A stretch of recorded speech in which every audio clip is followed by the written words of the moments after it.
আপনারা যারা কৃষিকাজ করেন কিংবা কৃষির নানা পেশায় সম্পৃক্ত অথবা কৃষি বিষয়ক তথ্য জানতে চান, শুরু করছি তাদের জন্য কৃষি উন্নয়ন ভিত্তিক অনুষ্ঠান মাটিও মানুষ। আমাদের আজকের অনুষ্ঠানে যথারীতি প্রচারিত হবে মাঠভিত্তিক প্রধান প্রতিবেদন, সমকালীন প্রতিবেদন, কৃষি তথ্য জেনে রাখুন পর্ব এবং সফল ঘটনা।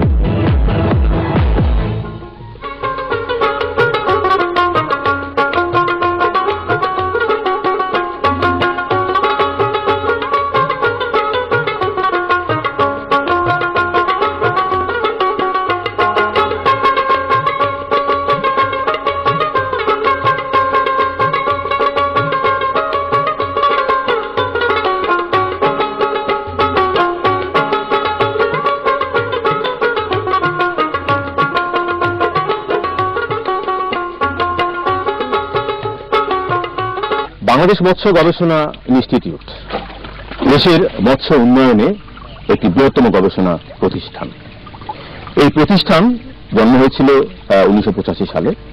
এই যাবৎকাল এই প্রতিষ্ঠান প্রায় 45টি প্রযুক্তি তারা উদ্ভাবন করেছে মৎস্য খাতে।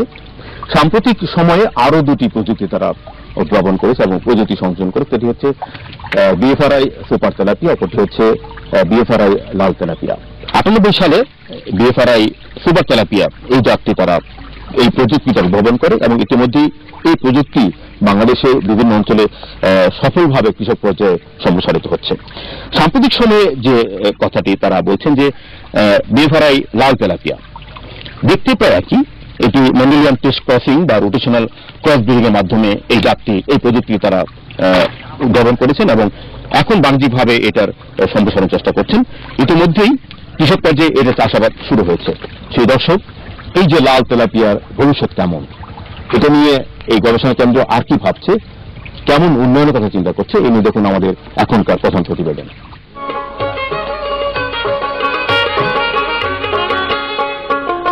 বাংলাদেশ মৎস্য গবেষণা ইনস্টিটিউট জাতীয় চাহিদার আলোকে গবেষণার মাধ্যমে মৎস্য চাষ ও মৎস্য সম্পদ ব্যবস্থাপনা বিষয়ক এ যাবৎ 47টি প্রযুক্তি উদ্ভাবন করেছে।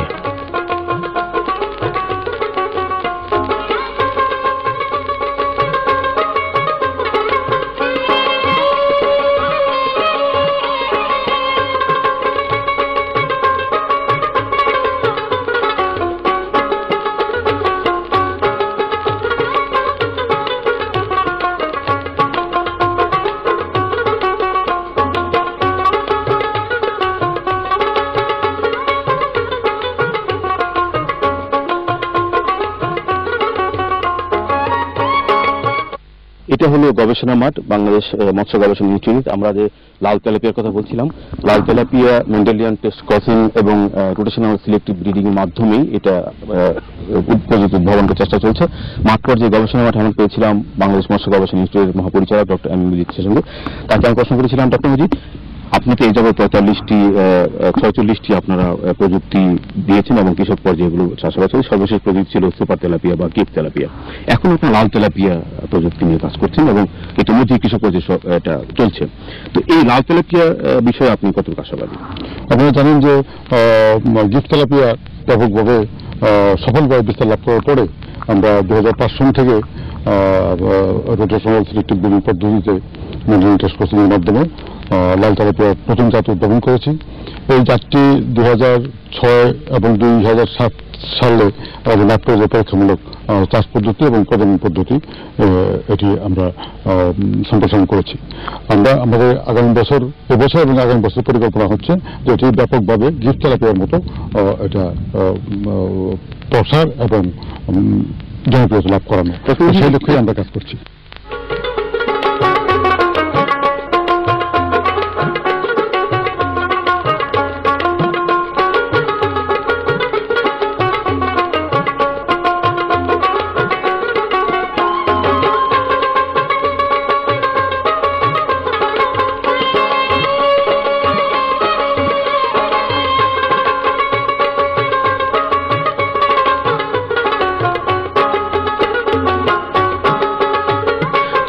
এবং বৈশিষ্ট্যগত দিক থেকে লাল তেলাপিয়া সুপার তেলাপিয়ার মতোই। উল্লেখ্য 98 সালে বাংলাদেশে জেনেটিক গবেষণায় উন্নীত DFRI সুপার তেলাপিয়া জাত ইতোমধ্যেই অত্যন্ত উপযোগী মাছ হিসেবে সারা দেশে সমাদৃত হয়েছে।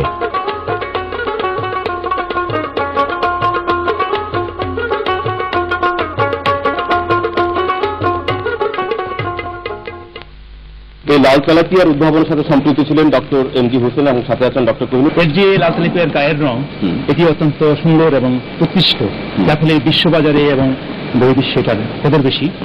আর দুধ তেলাপিয়ার রংটা কালচে এবং এটা মূল্যের দিক থেকে কি একটু বেশি এটা বাজারে? মূল্যের দিক থেকে লাল তেলাপিয়া পৃথিবীতে বেশি। যদি এটা $1.5 বিক্রি হয়, এটা হয় $2 পার কেজিতে।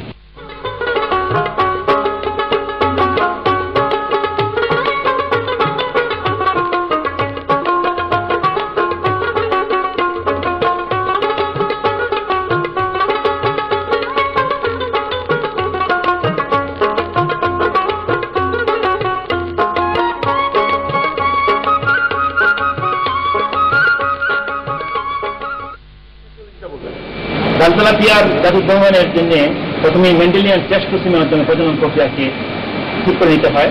এখানে আমরা লাল তেলাপিয়ার সাথে লাল তেলাপিয়ার ক্রস করে প্রথম প্রজন্মেই সব লাল পোনা পেয়েছি এবং লাল তেলাপিয়ার সাথে দুধ তেলাপিয়ার ক্রস করার পরে তাদের পোনা রেশিও 50% এবং 50% কালো হয়েছে। এটাও প্রমাণ করে যে এটি লাল তেলাপিয়ার জাত বিশুদ্ধ। এবং তারপরে আমরা ট্রেডিশনাল টেকনিকের মাধ্যমে আমরা এই প্রজনন প্রক্রিয়াকে অব্যাহত রেখেছি এবং আমরা প্রথম প্রজন্মের পরে পড়াশোনা করে প্রথম উদ্ভাবিত লাল জাত প্রথম করেছি, যেটি বংশ পরম্পরার 100% লাল তেলাপিয়া জাত পুনর্তন করবে। মূলত 2005 সালে মালয়েশিয়া থেকে লাল তেলাপিয়া জাতের বেজ পপুলেশন সংগ্রহ করে মেন্ডেলিন টেস্ট ক্রসিং এবং রোটেশনাল সিলেক্টিভ ব্রিডিং প্রযুক্তি ব্যবহার করে লাল তেলাপিয়া জাতটি উন্নয়ন করা হয়েছে। লাল তেলাপিয়া জাত উদ্ভাবনের বৈজ্ঞানিক ব্যাখ্যা হল থাই এবং মিশরীয় লাল তেলাপিয়ার দুটি জাতের মধ্যে লাল রং একটি প্রভাবশালী একক স্বনিয়ন্ত্রিত জিন দ্বারা প্রভাবিত হয়।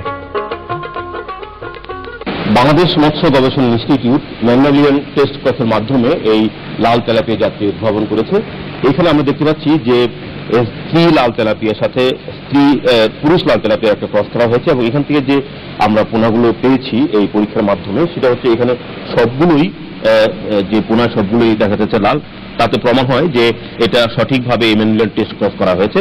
এর পাশে আমরা দেখতে পাচ্ছি যে স্ত্রী লাল তেলাপিয়ার সঙ্গে কালো যে গতানুগতিক তেলাপিয়া আমাদের পাওয়া সেগুলো ক্রস করা হয়েছে এবং এর পাশে যেগুলো যে পোনাগুলো আমরা পেয়েছি দেখতে পাচ্ছি এগুলো মিশ্র রঙের তেলাপিয়া। এখানে অর্ধেক দেখতে পাচ্ছি লাল এবং অর্ধেক দেখতে পাচ্ছি কালো। সুতরাং মেন্ডেলিয়ান টেস্টের মাধ্যমেই এগুলো প্রমাণ করে যে এগুলোর অর্ধেক মিশ্র এবং অর্ধেক লাল।